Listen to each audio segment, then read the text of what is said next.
And I'm saying that to you all because when you see surfing today, you see the Kelly Slaters and the Alana Blanchards. And for those who know who Kelly Slater is, second only to Duke is Kelly Slater when it comes to the name of surfing. I will have to tell you this too. The Surf Channel is the first all surfing network in the United States. Now the Surf Channel, I think they started in 2014, and when they started to get themselves some street cred, they did a story on Kelly Slater. 2 weeks later, they did a story on me. Wow. Oh, nice.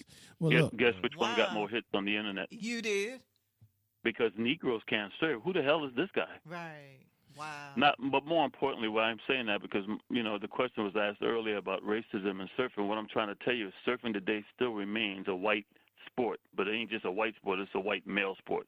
I coach females, and I always call the women in surfing the ends of surfing. Okay, seriously, women get treated like crap.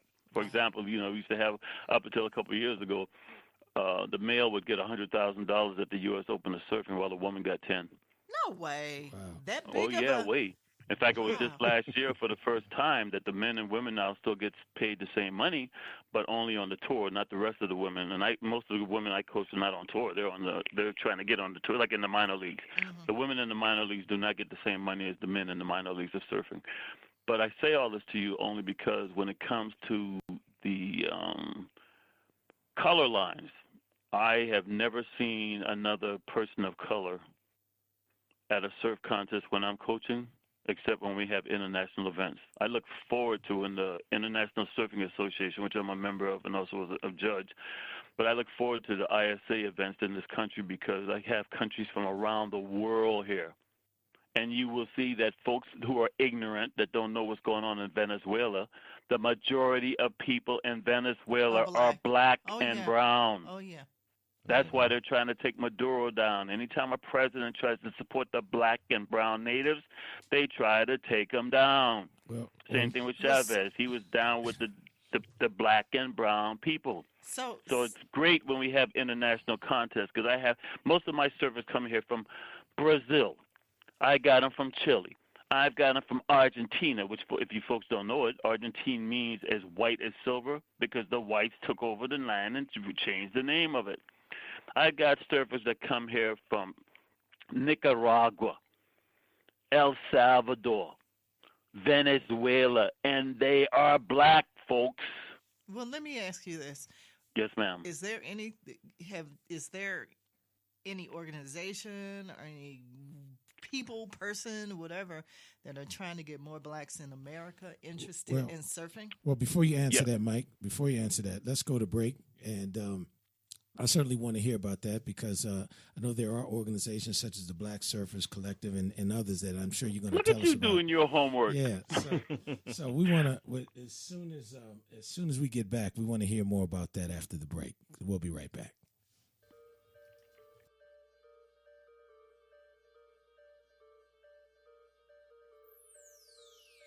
You're listening to Straight No Chaser. We'll be right back.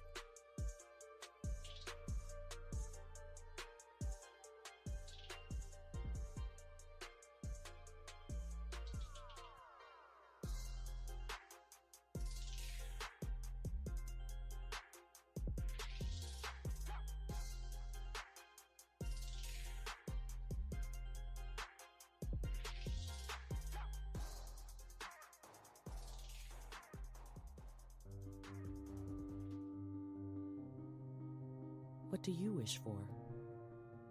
A nice life? Nice things? Or do you wish for something more? A sense of purpose? Do you wish to discover a cure? To write code that cracks an unsolvable question? To further our exploration into space? Or to invent something that changes everything right here on Earth? Well, if that's your wish, make yourself ready. Because when you look back, you'll see that you didn't just make wishes, you realized them.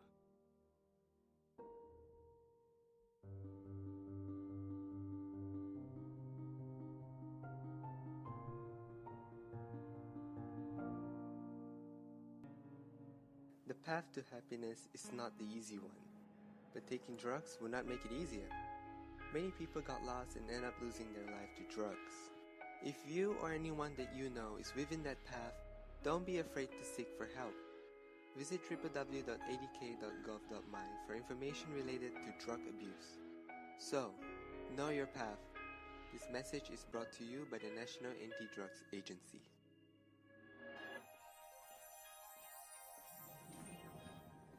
You can say with me, imagine what you'd see if every child had a book to read. 'Cause every kid across the nation deserves a book to read, and we can make it happen right now.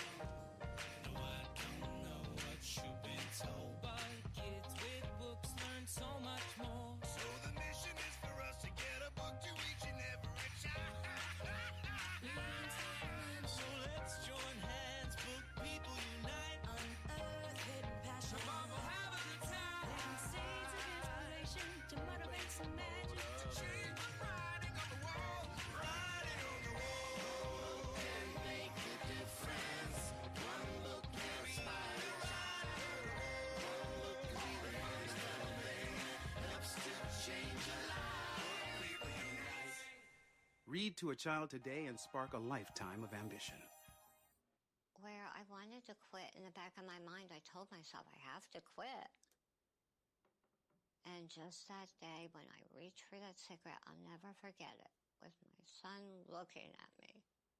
And it was like a bolt of lightning hit me, where I finally realized the big picture of what year after year and cigarette after cigarette had done. And I said, that's it. I'm done. I quit. Took him a whole pack, brand new pack. Took him, threw him out the window, and I don't litter. But that's it. I'm done. I quit. No, it's going to kill me. It's going to be cancer. But I don't have to make it sooner than it needs to be. He was shocked, and he says, I really hope you mean that, Mom.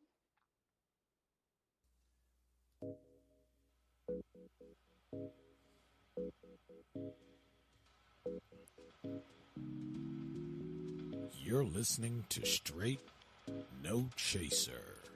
So let's get back to your girl MBZ, Pastor C, Thin Bad, and the Chief.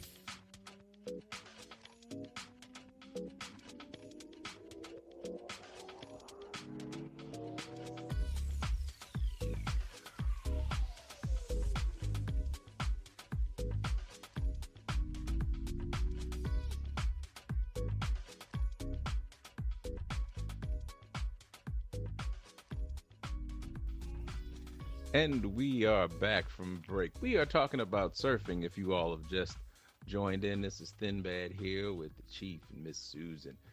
And for those of you all who thought you may have heard incorrectly, no, we have laid it down tonight that surfing was started by black folk.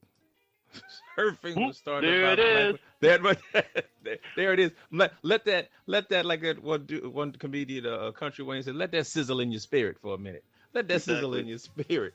It started with black folks. You know, there was a joke that folks used to say that, you know, when President Obama was in office, they said if there's nothing he could do that was any good, because they would say if he walked on water, the headline would read, President Obama can't swim. So what we see here is, you know, for how long have we heard that black folk can't swim? You know, you can't surf if you can't swim. You know, you can't surf if you can't swim. Now, well, you mentioned President Obama, so let me tell you a little story about that.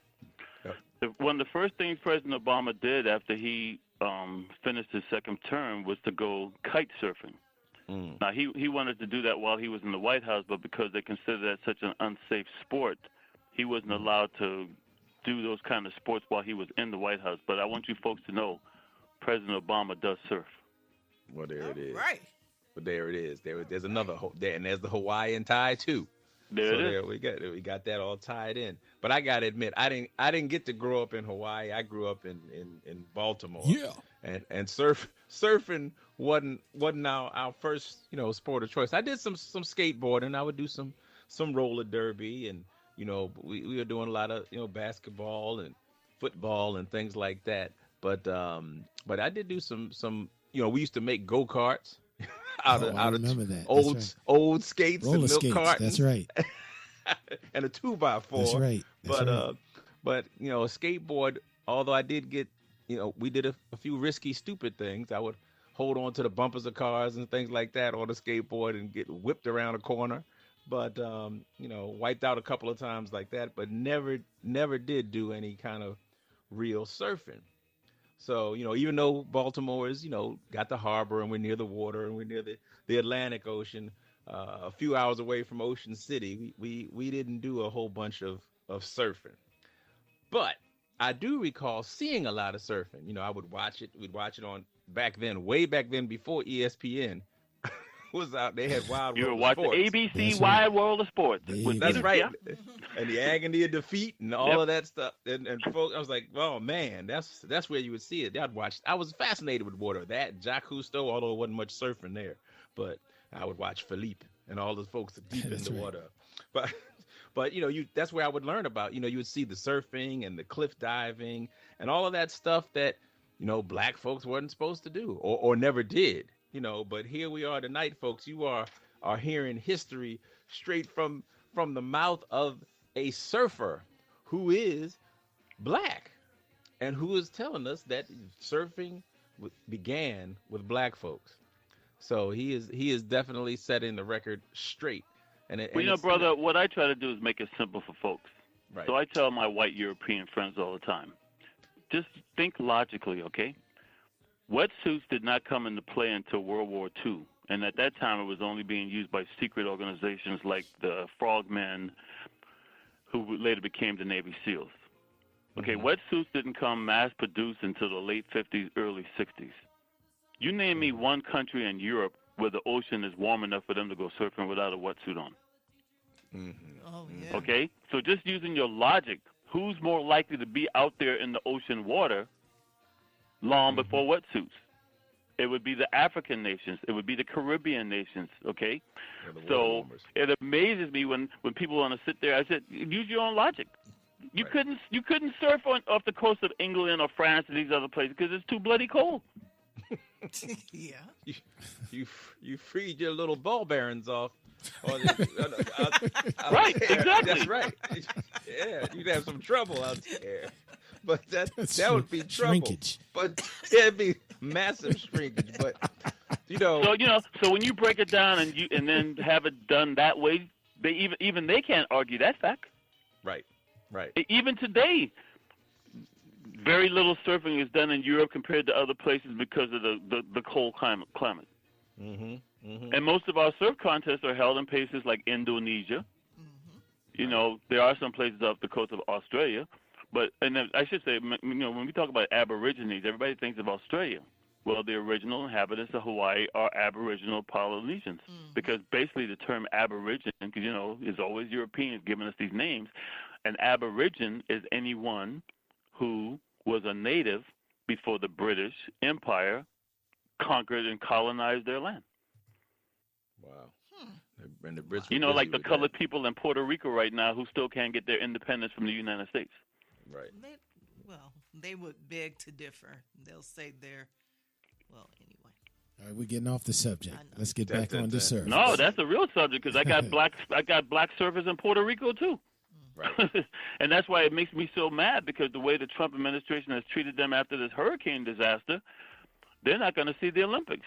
And there's some young ladies down oh, God, I would love to be coaching them, preparing them for the Olympics, but they're going to miss out because they're being treated like a third world country, and they're part of the United States. Most people in this country don't even realize they're part of the United States.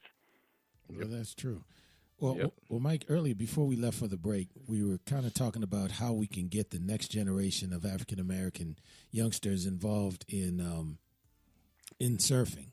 And you were asking about organizations. There are only two organizations right now I even remotely recommend. One is run by Rhonda Harper. It's called the Black Girls Surf. And she purposely chose that name because she knows it offends people, but she doesn't care. She has an agenda, she has a mission, and she's not going to let anybody sway her. So the organization is called Black Girls Surf.